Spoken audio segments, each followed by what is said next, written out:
Actually, it's an honor to be here. I'm the non-engineer of the family. So it's an honor for me to be able to present to a bunch of engineering, and obviously to honor my dad, who to me was an incredible man, an incredible hero. So I'll do the best I can to talk the English language in engineering, but most of what we do is on the commercial side. So if I get into too much of the commercial side, stop me. I'll do the best I can to answer some of the technical questions, such as fracking, that you might have. Okay? We good?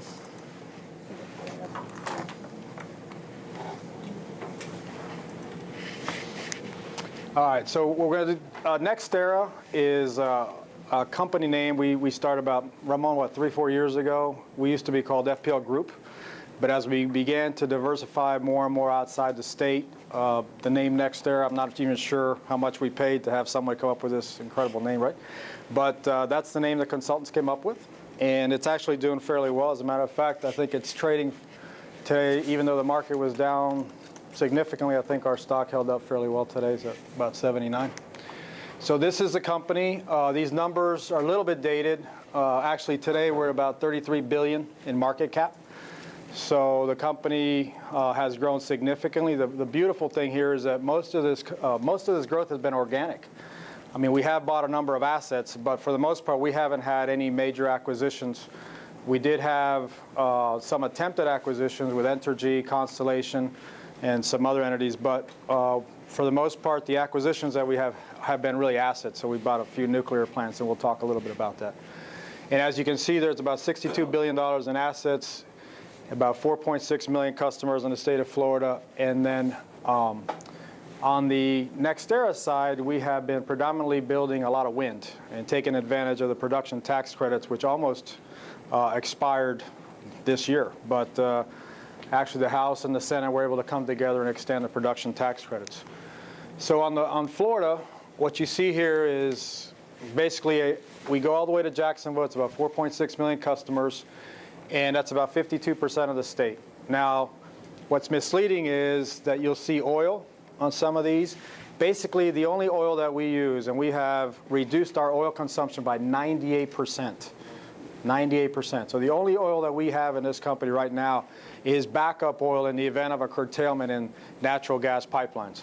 So it's 3-day backup supply that we have at each of our natural gas facilities. That's the only oil. We don't use any foreign oil. We have weaned off all foreign oil. If every utility in the United States weaned off foreign oil, the emission reduction in this country would be paramount to nothing you've ever seen before. So you can see some of the solar. We had 3 solar projects that we built. And then when we talk about modernizations, we'll talk a little bit about that. But basically what that is taking the existing infrastructure that we have in a location. For example, in this case, we'll talk about 3 of them. We had Cape Canaveral, Riviera, and Port Everglades. You take the existing transmission, the existing water, the existing land. We take and basically modernize, take out the existing technology, put in new technology. So we took those plants from oil to natural gas. And the savings to customers are unbelievable. And not only that, the heat rate reduction is about 40% and about an 88% reduction in emissions. It's an amazing story. We'll talk about those. This is NextEra. You can see most of the assets are scattered. Actually, from Canada all the way to Texas, this is really the wind hub in the United States. That's where the wind really blows all the time. So you can see where we chase most of our wind assets. Then we've got nuclear plants, Seabrook up in New Hampshire. And then we've got a nuclear plant in Iowa, a nuclear plant in Wisconsin. We've diversified a lot, obviously, into the renewables. Most of these states have renewable energy policies that we've been able to take advantage of. And in most of these states, you also have a deregulated utility market where the utilities don't want to be in the generation business. So it allows us to go in, not as a utility, but as a wholesale generator and sell power. Most recently, though, we have set up offices in Houston and Austin, Texas, where we are expanding fairly significantly into the natural gas infrastructure, both on the storage and on the transportation side. And we're also looking to do that in Florida. We also have a retail company in Texas called JEXA, which does a lot of retail trading. And then we also have just begun basically setting up 2 transmission companies, one called Lone Star in Texas, another one called U.S. Transmission. So in this case, as many utilities are now pursuing transmission assets, and in many of these places where the wind blows, the transmission assets are too far away from the load. so the utilities are not wanting to invest. So what they do is it gives us the opportunity to go in there and, in essence, become a regulated entity in those states, but we're comfortable in that regulatory space. So this is FPL. There's 55, believe it or not, there's 55 utilities in Florida. Most people don't realize that. People say, oh, it's FPL. There's 55. A lot of them are municipalities. A lot of them are co-ops. There's 4 major utilities: TECO, which is Tampa Electric. There's Progress Energy that just got bought out by Duke out of North Carolina. And there's Gulf, which is owned by Southern Company. Of those, FPL is by far the largest. Now, the good thing is that we also have by far the lowest emission profile of any utility, any co-op in the state. What makes it even more compelling is that our rates are about, in many cases, about $30 per 1,000 kilowatt hours lower than anybody else, at least the average in the state. So we're the lowest utility bill in the state of Florida. We got the lowest emissions, and we've got the best profile. So the beauty of that is it's okay to be clean. We don't say green, we say clean, and I'll tell you a little bit about that. But it's okay to be clean and be the lowest cost. Now, when we identify clean, we like nuclear a lot, and we like natural gas a lot. So it's not just wind and solar and other renewables, but it's those things that have a very reliable source of energy, but at the same time, they have a very low emission profile. We've also got a fairly aggressive energy efficiency program. You can see the megawatt hours. I'm not sure what, that's a lot of megawatt hours. But basically what we talk about is that has allowed us to avoid building a number of power plants. So the more we can continue to pursue energy efficiency programs with the state and the regulators, will continue to avoid having to invest capital in some of these assets. Oops, let me see if I can. Can I play this, Elena, right here?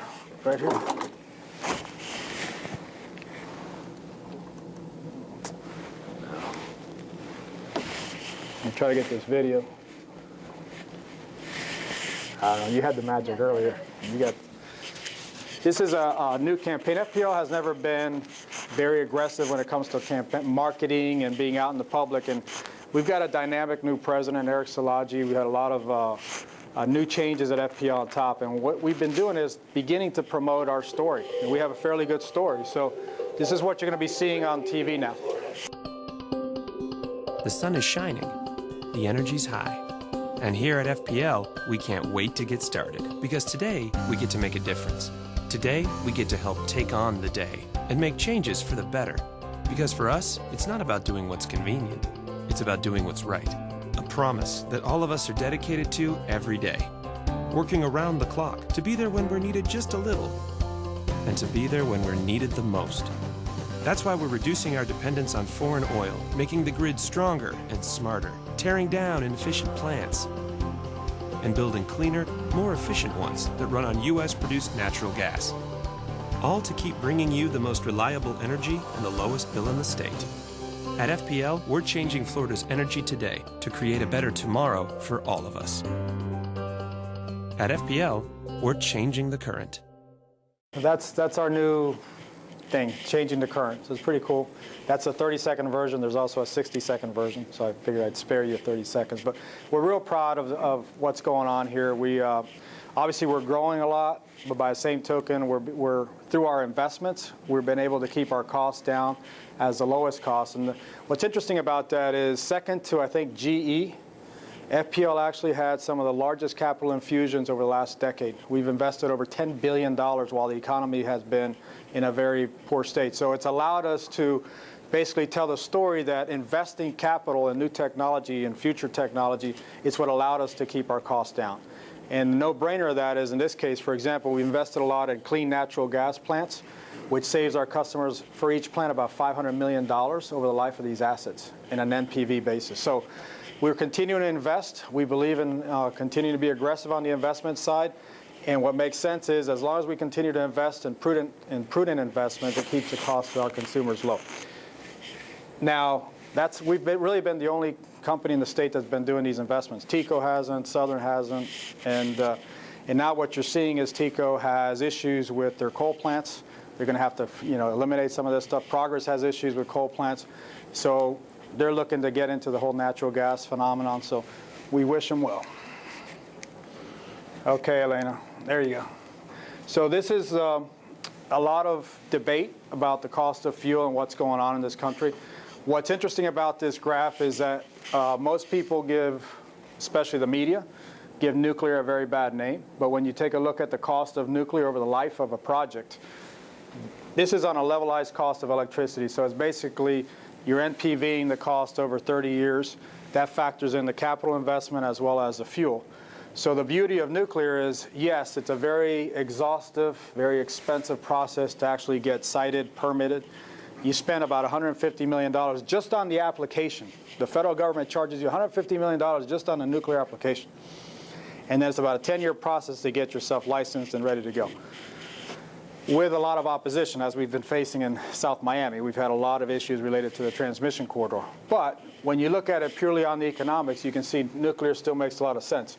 Coal is still cheap. The issue with coal is I don't think you'll see a coal plant sited. If you wanted to get a coal plant sited in Florida, I don't think it would happen, at least in my lifetime, it wouldn't happen. So even though the costs are low for those that are currently generating, I think what you're going to see in coal is, one, a carbon tax that will ultimately come. No doubt it's coming. And I think at some point you're going to see a water tax, because water is going to be the next carbon. And when you have states such as Georgia and Alabama that went through the incredible flood, incredible droughts, part of the issue is there's no means to transport water from those heavy drought areas to the areas that are abundant in water. So you're going to start to see more and more emphasis on water. And part of the reason I like that is because it'll allow solar to become a much more natural play for us. And we'll talk a little bit about solar. So you can see natural gas, and I think the question was earlier about, what's causing some of this. Obviously, about 5 years ago, the whole thing was, oh my gosh, we have a bubble, it's going to burst, there's no gas, what are we going to do in this country? And now you're talking about 300-year supplies of natural gas. The gas has always been there. The issue has now been the technology called fracking, which allows all kinds of, different types of drilling, which actually can go out 5 miles this way instead of this way, is leading to all kinds of scenarios where the United States of America, if they want to, can be the leading producer and supplier of natural gas as well as energy to the whole world. We are sitting on a gold mine. For this economy here in the United States, there is no reason why we cannot be the leader in energy. The Russians, which control the spigot in Europe, are charging $14 an MMBTU, which is $1 million per BTU, British thermal units. Here in the United States, that natural gas is going for about $3. If we can export gas to Europe, the Russians are out of business. So the Russians are sending armies of lobbyists over to deal with the environmental folks in this country to give a bad name to a number of natural gas entities. Because as soon as we're able to send natural gas over to Europe, the Russians are out of business. They're done. And right now they use it for political leverage. And we just met with a bunch of British diplomats at please. So they're using it as leverage with the Brits, not so much in the pricing, but they can turn the spigot on and turn the spigot off. And that's, and they realize that as soon as we're able to export natural gas, they're in trouble. So what you see here is not only that natural gas prices are falling, and they're going to probably be stable. Today there was a report, the Henry Hub report, which is probably the #1 index that said natural gas prices should probably stabilize anywhere from $4 to $5 for the next 10 years. So that's pretty amazing. Yeah. Do you have the cost for solar and wind in relation to that? I can talk about it when we get there. Basically, what happens is the problem with solar and wind is not, on an LCOE basis, it's probably between 10 and 13 cents, depending on the capacity factor of the region.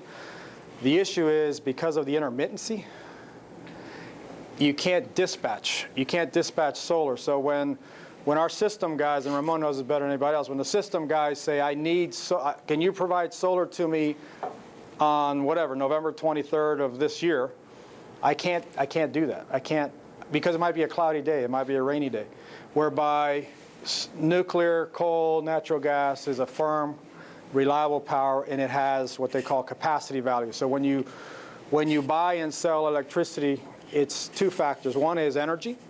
So you're paid when the energy is delivered. The other one is capacity, which is an insurance payment that says when I need it, it's going to be there.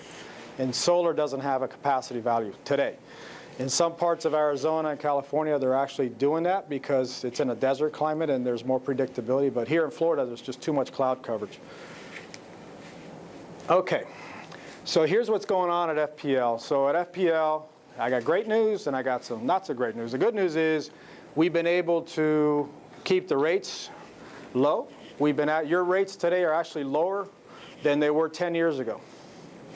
And the reason for that is, one, we've been obviously managing our O&M very prudently, but 50% of your bill is also fuel. And we've been able to invest in natural gas assets and convert to natural gas assets. So when you take a look at your bill, you're basically paying about $94.60 for 1,000 kilowatt hours. That's a pretty good deal. So our commitment is obviously to continue to be able to provide that service to you. That comes because natural gas prices have been, basically as low as they are. Had they continued to be $10, $14, your bills would be a lot more expensive, and we'd be looking to do something other than natural gas. So we're about 78% now natural gas in the state. So the good news is it's clean, it's reliable, it's very affordable. The bad news is you don't want to put all your eggs in one basket. Right now we have 2 pipelines that feed the whole state of Florida. Both of them come from the Gulf of Mexico. So a bad hurricane, a curtailment, or God forbid a terrorist act, and then the state of Florida is in a brownout, basically rolling brownouts. So we've got about 16% nuclear. We're continuing with our nuclear efforts, but it's a much longer process. So this is what's going on. We have aggressively now been pursuing a 3rd pipeline because our gas needs and the state's gas needs continue to grow. And this is a pipeline that would basically originate what we call Transco 85, which is in Alabama. And then that natural gas would, in essence, flow through the center of the state, not be reliant on the Gulf of Mexico. So basically we're not so much trying to diversify our fuel mix, we're trying to diversify the supply. So the supply in this case is really the assets, the pipeline.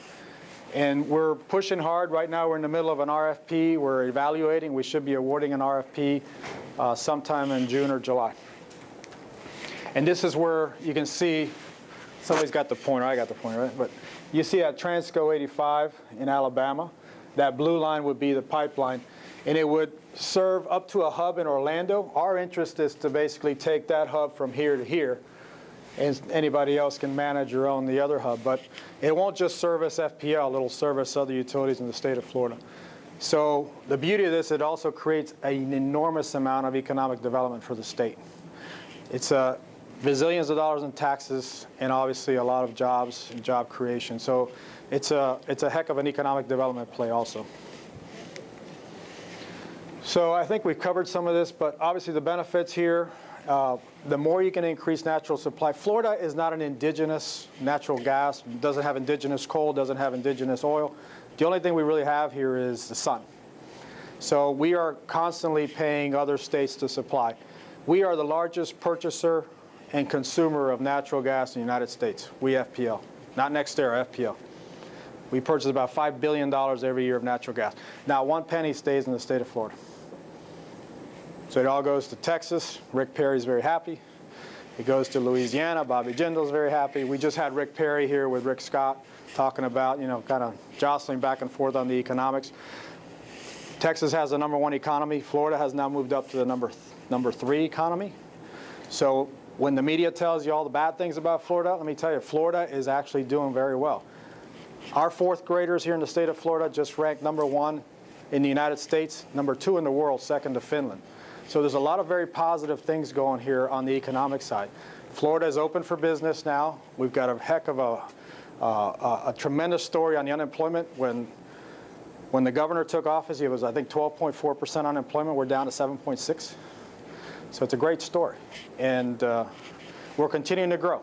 And I think we're going to be continued growth because, at the end of the day, who doesn't want to be in paradise, right? Would you rather be in Texas where it's hot or cold or hot? Or you want to be in Florida? You got beaches, you got sunshine, and you got the U. That hurts me to say that, but we used to play against the U a lot. So these are the modernizations. This is what these natural gas plants look like. We recall the, sorry, Jerry, I had to take a shot at the beloved one. No, it's good. It's good? Oh, well, I thought you were saying. But here's, you remember those big old stacks that you see on the highways, 350-foot stacks? Some people hate them. Most people hate them. Some people like them. Well, anyways, what we did is Cape Canaveral, we blew up a couple years ago. We actually demolished the plant. This plant's going to be going commercial now. I think in June of 2013, Cape Canaveral will be going commercial. The beauty of that is we spent $1 billion for 1,210 megawatts. That's less than $1 a watt. That's phenomenal. When you look at solar today, it's going for residential solar is going for about $6 a watt. Utility scale solar is going for about $2.50 a watt. For $2.50 a watt, solar you get 20% capacity. That means you get sun and energy for 20% of the time. When you do it on a natural gas plant, it's 90 to 100% of the time. That's the difference between the two. That's why the levelized cost of electricity is a lot lower with gas. Now, when you look at the efficiencies for all the engineers in the room, these were about 10,000 heat rates that we replaced with about $6,400 heat rates.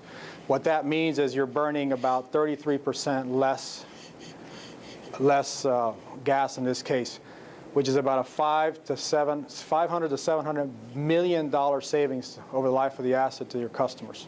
So when you take these two together, it's over $1 billion savings. That's what allows us to keep our costs down.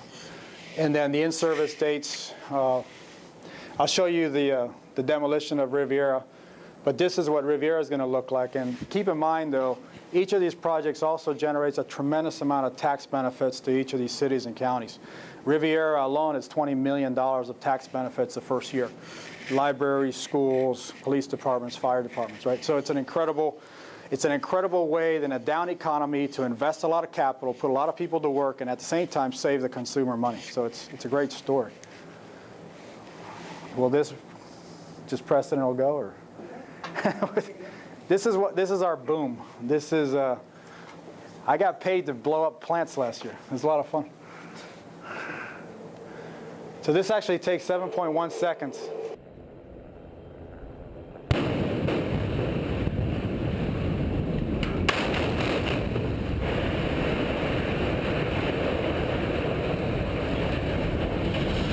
That took a year of planning. We blew it up in 7 seconds. So for 1 year, we had every structural engineer, civil engineer looking at these assets. Keep in mind, there's $1 bazillion worth of transmission at these sites. You got intercoastal, you got port authorities, you got Coast Guards, you got Homeland Security. We had to coordinate with bazillions of people. When we did Riviera, because it was right on the intercoastal, it was really neat. I got to play media boy that day. So at 5:30 in the morning on Father's Day, we were at the top of the port of Palm Beach building, looking down. It was pitch black, but that's FPL. We were there very early. The boom was going to be at 8:30 in the morning.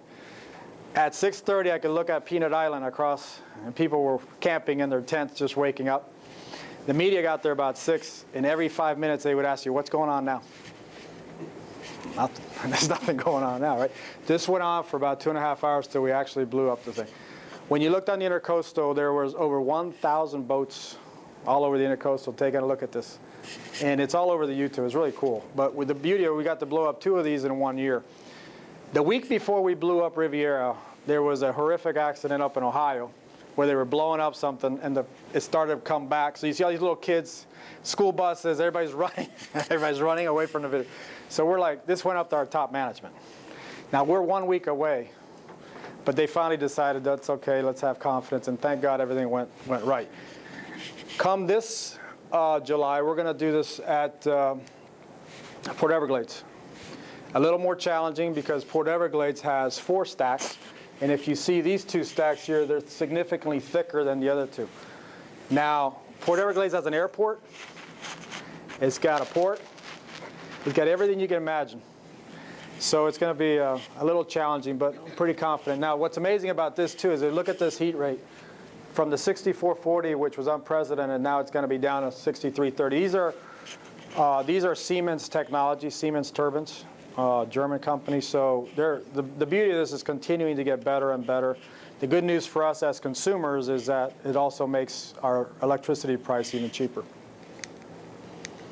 So here's our 3 solar projects. Keep in mind, we built this in 2008. There was legislation that basically allowed 110 megawatts to be built in Florida. First come, first serve. It was the first company that was able to secure transmission, get the zoning, and get the permits. We ran out there. We were able to basically apply for all 3 projects. We were able to be first come, first serve. So we decided to try different technologies in different locations. At the time we did DeSoto, it was 25 megawatts, was the largest PV facility in the nation. And it was $6 a watt, very expensive. But it gave us the ability to learn how solar would, behave in Florida with all the intermittency, with all the cloud coverage. DeSoto is actually outperforming all of our estimates. We projected about a 23.2% capacity factor. We're at about 24. So that means 2 things. One is you're getting more sun, which is in a radiance per square foot, or you're getting more efficiency out of your machinery. So we track both. So it's doing very well. The beauty of DeSoto is that we have 13,000 acres.